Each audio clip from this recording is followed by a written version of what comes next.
With the return of snack wraps at McDonald's, a lot of people were excited. Finally, a fan favorite making a comeback. But for some of us, it just felt like a gimmick.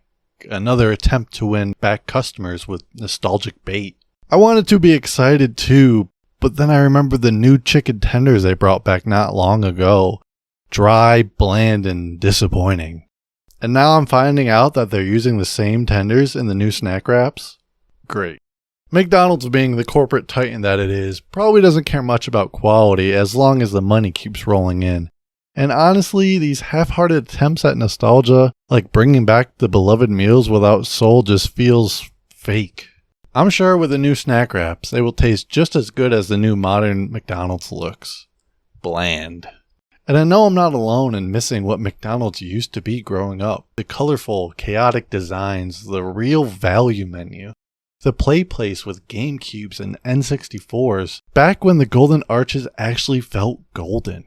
When thinking about McDonald's growing up, I would get so excited not just for the food, but for the whole experience. It didn't feel like we were going to grab a quick bite, but for me it felt like a whole day trip full of entertainment. I remember rarely even caring about the food at the time, as it was something I would eat after a long day of playing at the PlayPlace with new friends you just met for the day. These colorful, mismatched structures used to feel like a giant castle, and I was the king of it all. Sometimes we would find kids who would lose their toys on the other side of the PlayPlace where you weren't allowed to go.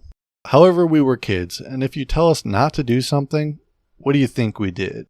We would help each other over the railings and collect our treasures that others have lost. Even some McDonald's didn't have a giant PlayPlace. However, they had something arguably better. I remember my first time walking into a McDonald's play area and only seeing a room with 4 GameCube kiosks. I would play Mario Sunshine on it so much. I remember they never had memory cards, so you would always have to start over replaying. However, I would look to it as a challenge to speedrun and see how far I could get before having to leave. I would wait until the very last second before eating my meal before leaving, and I know I said the food was an afterthought, but I can't deny it. It was the perfect way to end the day. So what happened? How did McDonald's and its reputation go from color and quality to a normal place just to grab fast food?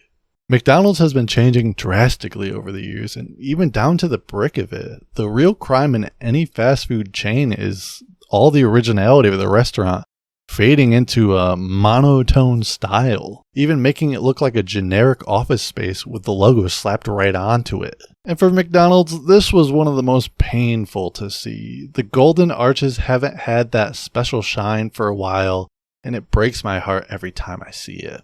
Regarding the style of McDonald's, it shifted around the mid-2010s, leaning more so into a more modern, minimalistic style, in hopes to appeal to millennials and young professionals trying to copy places like Starbucks and Panera. They would gut the insides for neutral tones, clean lines, and flat furniture, trading childhood whimsy to a sterile Wi-Fi lounge. Each McDonald's used to have their own charm and look and made certain towns fun to go to. Now you can get the same experience everywhere you go. I was still in high school, about to graduate when this all was happening, and I think I might have missed the target audience because I started to fall off when this was happening. I leaned more into Taco Bell, and oh boy, that'll be for another day, especially with their value menus. Speaking of which, in 2013, McDonald's changed their iconic $1 menu into the dollar menu and more, and up until 2018 when they officially changed it to the $1, $2, $3 menu. My parents had to deal with the housing market crisis growing up, but my equivalent is seeing the McChicken go from $1 to $1.50, and now it's even up to $2, $3 if you want the spicy version. I think the value menu was my last connection to McDonald's before going into adulthood. I was too old for the PlayPlace and toys, but I still had some spark of hope and would love crafting my own personal meals and deals out of it all. And I know the economy isn't always what it's up to be, and you can't keep items low forever. However, looking at what it is now, it's just sad. However, my real problem is with the variety it gave you. Over time, you saw the value menu start to lose items left and right until it looks like what it is to now, just few handfuls of options. Back then you could craft any meal you wanted. You could have 2 McChickens, small fry, and a McDouble and a drink for the price of any other meal. Now it's just easier just to get a whole meal itself. They robbed us in broad daylight, like taking candy from a baby, and taking toys away from the kids was not below them either. This is like taking candy from a baby, which is fine by me. The downgrade on Happy Meals toys was by far the saddest thing to see. The food is whatever, but the toy that came with it really made what a Happy Meal was. From that year's movies tie-in, to the little portable games, and even the iDogs. Sure, the iDogs didn't actually work like the real ones, and the games weren't that all great. However, you can't deny the charm and quality they had with them. I just don't see McDonald's ever being a place for kids again. The only thing holding on to them is the Happy Meal.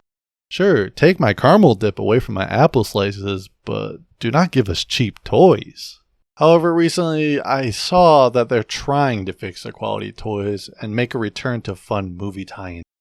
That being said, at least that's a positive, as we will never see a return in the PlayPlaces anytime soon. As much as people like to say COVID killed it, they're partially right.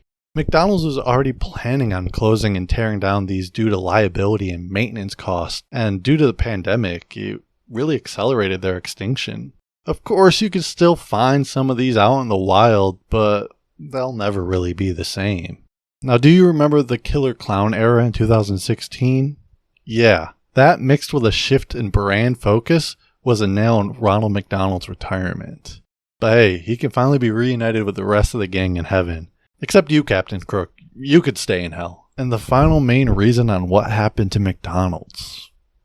Money. McDonald's became increasingly driven by their investor performance. With doing so, they found out ways to trim costs wherever it was possible. Unfortunately, this included food quality, packaging, and decor, all to replace for speed, efficiency, and return on investments. So next time you're biting into a questionable beef patty, remember there's an investor cutting into a nice Wagyu steak.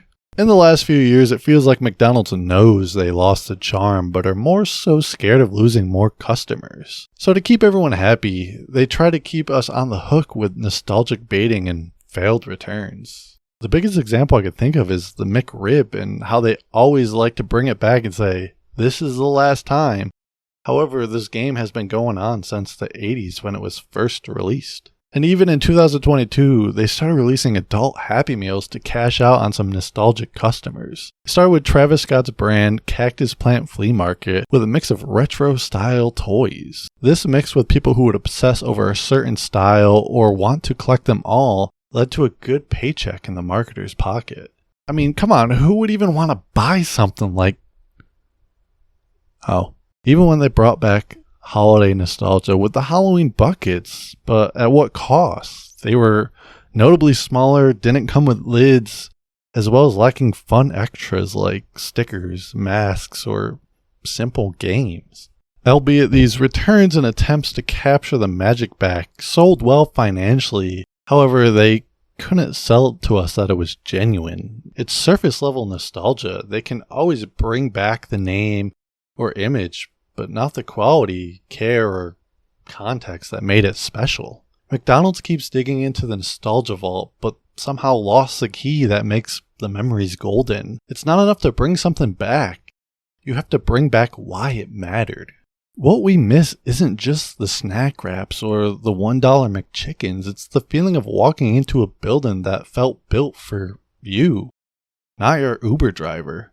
The smell, the colors, the personality, not just functionality. Fast food has become ultra optimized with mobile ordering, delivery, and low-touch environments. However, in doing so, McDonald's may have left out the human part. The family outings, birthday parties, timeless memories. Now, could McDonald's ever go back to what we all miss? It's unlikely. McDonald's business model is too locked into cost-cutting, investor demands, and global efficiencies. They're not chasing memories anymore.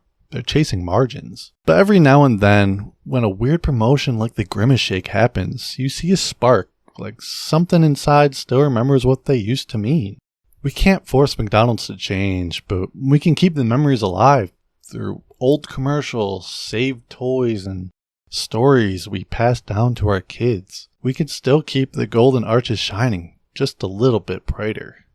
Thank you for watching, and remember, stay nostalgic.